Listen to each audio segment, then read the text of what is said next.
छुपे ना बदरिया में चांद छुपे ना बदरिया में चांद छुपे ना। उड़े ना मोर मैया के चुनरी उड़े ना मोर मैया के चुनरी उड़े ना। छुपे ना बदरिया में चांद छुपे ना बदरिया में चांद छुपे ना। उड़े ना मोर माई के चुनरी उड़े ना मोर मैया की चुनरी उड़े ना। जय अम्बा बोलो रे, जय काली बोलो रे, जय काली बोलो रे कल्याणी माँ दुर्गे माँ।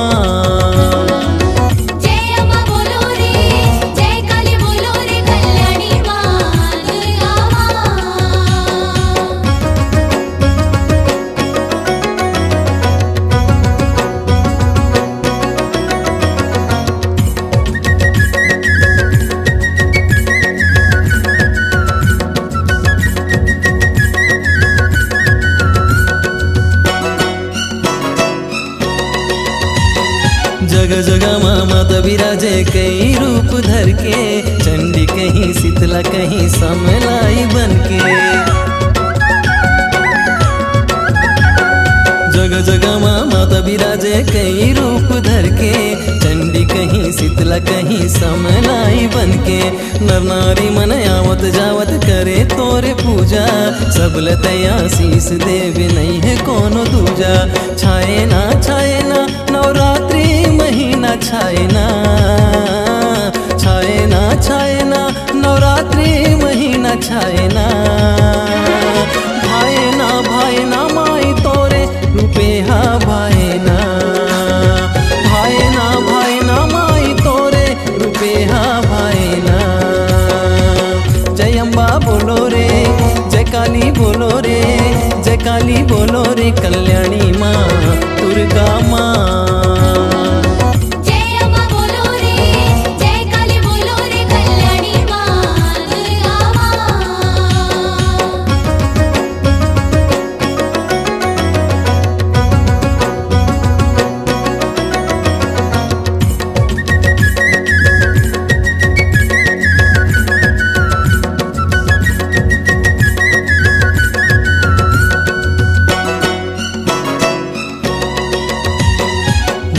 ऊंचा पर्वत मैया तय विराजे, दुखिया मन के दुख लहरे भाग सबके जागे।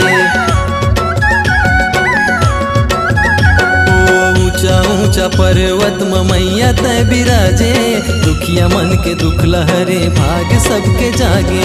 झोली तहाँ भरे सबके माता ममता वाली, आजा मैया गीत गावा आजा मेहरा वाली। आए ना नवरात्रि महीना आए ना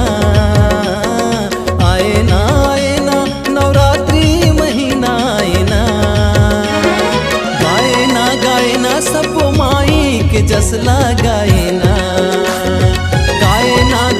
सब माई के जसला गाए ना। छुपे ना बदरिया में चांद छुपे ना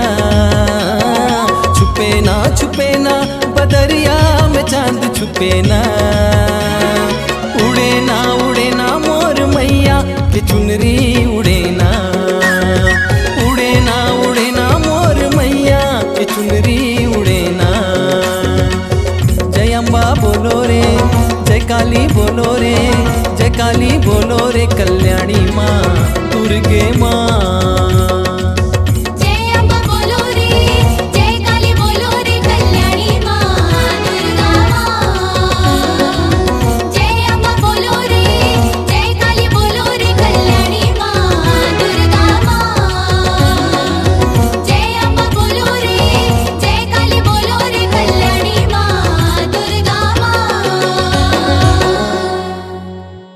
आपकी आवाज ही आपकी पहचान है।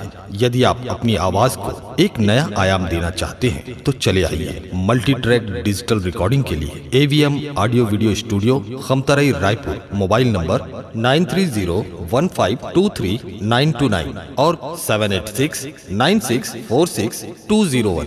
यदि आप नए एवं पुराने गीत सुनना चाहते हैं तो avmgana.com में जाकर गाना फ्री डाउनलोड करें और YouTube चैनल में AVM गाना और KK कैसेट्स को सब्सक्राइब करें।